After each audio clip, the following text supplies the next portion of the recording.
There's that old familiar school bell, and every great school has a great fight song, and I choose to use the University of Idaho's fight song. Say it with me, say it loud, say it proud. I-D-A-H-O, Idaho, Idaho, go, go, go. That's right, you're listening to the inspirational, motivational, exceptional episode of Conducting My Life. A little skip there. Hey, I'm your host, Paul Everett. You can reach me at my email address. I wish you would. It's BAND, the number 2 together, bandtogether at Comcast.net. Or go to our handsome website, which is conductingmylife.com, where you'll see I'm a speaker, trainer, coach using John Maxwell's awesome material. I love John Maxwell, New York Times bestselling author. He's super duper dude. And I'm also a published author of Conducting My Life. Please buy the book. Not that I'm making money from the book, but I just want to get the message out to people. I have not gotten actually one check from the publishing company, which is fine. That's okay. I'm not angry because I wrote the book not to make money. I wrote the book to give a message out. So, however, on March the 1st, 2025, at Westside Christian Church in beautiful Roseville, California, 9 a.m. to 3 p.m. And again, those who get, oogie, no, it's church. Now, hey, the church is giving me a great deal to use a room. So that's why, and I appreciate Westside Christian Church very much. I love them. We're going to host a High Road Leadership seminar using John Maxwell's book, High Road Leadership. More information is on conductingmylife.com under the events tab. I am recording this on the 4th of January. It's 9:09 a.m., and I posted this on the 22nd of January, just because I think time is really important for you to know, like, the world blew up yesterday, and he's not talking about that. No, because the world is still struggling, and it's still here. So, with that being said, I'm going to my blog, which is also on conductingmylife.com, and I'm just doing an audible version of my blog, because some people, they would rather listen to 10 minutes than have to read 10 minutes. So, these are usually 10, 15 minutes, no longer than 15, because I don't want to bore you. And again, I'm so grateful that you're listening. Seriously, you don't have to listen to this, and especially if I'm a stranger to you and you're just checking it out and going, hey, man, who's this dude? That means a lot. But if you're a student of mine, a scholar of mine, I teach at a charter school in beautiful Lincoln, California, I'm really touched, that you are listening to your teacher. In fact, old school, the older students would tell you that Mr. Everett would talk to us about life. And we would actually talk about life and how music, because I'm a music teacher, would help us be better people. Well, anyway, that's not happening as much, not because of the charter school. It's just, I don't know, I just don't do it as much. I wish I would. So, I digress. I wrote this on the 5th of October, 2023, and I published it October 6, 2023. And this is called, I Hope Our Grandchildren Will See a Return to the Days of Happy Days, the TV show Happy Days. So here we go. A well-known pastor was in the hospital, and he lived a full life. He was 88 years old, and he was dying. Knowing the well-known pastor was expected to pass away in the coming days, another well-known pastor visited him. And the pastor said, how are you doing? And the dying pastor would respond with, I'm doing well. I'm actually getting ready to go to heaven. I'd rather be in this bed getting ready to go to heaven than be where you're at. The visiting pastor was taken aback by that. Why would you not want to be where I am? And the dying pastor responded, and it's not a joke, this is a true story. The dying pastor responded, I already have lived my life, and I know what happened. All the bad, all the good. Now, I get to go to heaven where all is good. You still have to endure events you don't even know yet. Sure, there will be good moments, but as you and I know, being pastors, there are going to be some evil ones. The evil ones, you still have to endure those events. Well, at the time that I wrote this, I was 57 years old. I'm going to be 59 January 6th. Again, you're listening to this sometime after January 22nd. But I wrote this when I was 57 years old, and I'm starting to have a sense that my time in this world is coming to an end. And I do believe in eternity. Yes, I know, I am young. 57 years old is nothing. Yet there is a time when one comes to the realization one is getting older, and getting younger is not a wanted thing. I do not want to regress.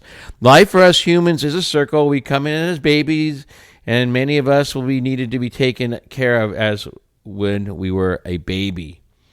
So I'm teaching at a very good charter school. I'd mentioned that to you. The charter school hired me as the after-school band director, 5th through 9th grade, teacher on special assignment, call it TOSA.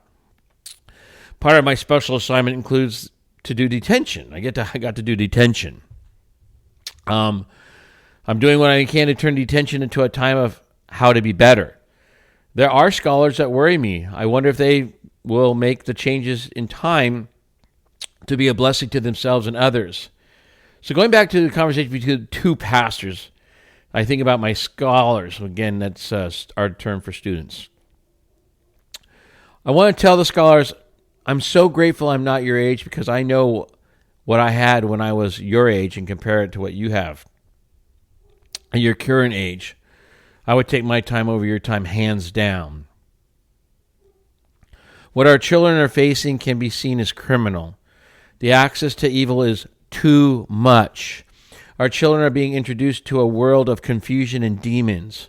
When I was my scholar's age, 1976 to 1980, just look at the top TV shows, the movies, and I actually put those links in the article. Top TV shows in the 70s, top movies of the 70s. They are not what these kids are growing up to watching. So I want you to compare those entertainment genres I just mentioned. Current culture is always going to reflect a nation. So what does the current culture represent? Go to the TV shows and movies and songs, and you'll see what our nation is. If things continue on the path they are, and they will not, there will be another awakening. More children are going to be victims of a narcissistic, nihilistic culture. When a problem is presented, a solution is needed. So what's the solution, Mr. Everett? Paul. You may not want to hear the solution, and here you go. And here you go. Get ready. It is God. Yep. Sorry. God is the solution, and I'm not sorry. We need to bring God to our children. God has the answers. And again, for me, I know Jesus Christ is the way, the truth, and the life. And even though Jesus Christ is God, I know I do not want to live in a theocracy. I oppose the idea of the United States becoming the Christian equivalent to any Islamic or Jewish nation. I do support the original concept of the United States of America. And how I understand the original concept of the United States of America is independent states being united as one nation. If my understanding is correct, Alabama, go ahead and criminalize abortion in your state. And at the same time, Alabama, leave California alone. Let California legalize abortion, which I don't agree with. I don't agree with abortion. So there I said it. Yet I live in California, so it's legal. If I wanted to live in another state, or if I believed in it so much, I would move to that state. Maybe I would go and protest as well, correct? I mean, that's what we would do. That's the great part of our nation. We don't have to live in a state. We have 50 states. Let's go back to states' rights, okay? I love California, and I don't like abortion. So if I do want abortion to be illegal, I can protest, I can help change the laws, or I can move to another state.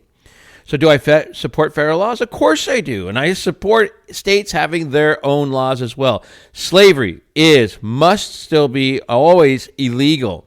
Needs to be a federal law. People need the freedom to pursue happiness. The right to vote needs to be a federal law, and the list grows. God is the golden rule, a rule that is not displayed in public classrooms because, frankly, a purposeful attempt to eliminate God. By eliminating God, those who want the power will place themselves, teachings, and their philosophy in its place. I would be really at peace if we based everything on the golden rule. But again, people think the golden rule is God, which it is God, but why would you not want the golden rule? There's a poster on the actual article. The foul language is not a good thing, but basically the foul language, and again, scholars, please, it's a bad word. I'll be the teacher. The primary teaching of every religion, don't be a beep hole. How's that? Don't be a beep hole. But look at I'll put a link in of the article so you can see it. So not to know right from wrong because we don't believe in absolute truth is going to damage our children's future. 2 + 2 = 4, always will. It's not bigotry. And I don't just say that because I'm a white heterosexual man. There are people who do not look at me that will defend 2 + 2 or do not look like me that will also depend that 2 plus 2 is 4. I wonder what the world will look like if we saw the golden rule as an absolute, like 2 plus 2 is 4. I will continue to teach the scholars mistakes are the stepping stones to success. Let's stop being late to class. You'd want your employees to be on time to work, right? Let's stop breaking rules.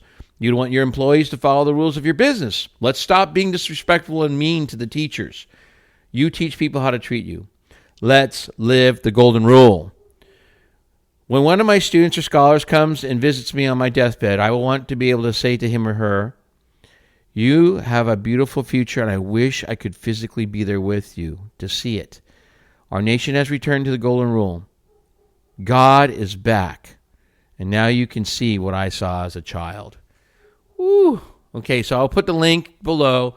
Remember that March 1st, 2025, 9 a.m. to 3 p.m., Westside Christian Church, High Road Leadership. Would love to have you there. Now, finally, begin with the end in mind. Every choice you make is who you are, so choose wisely.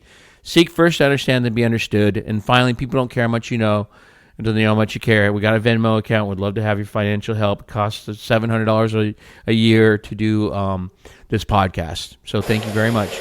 Love you. God bless. Bye.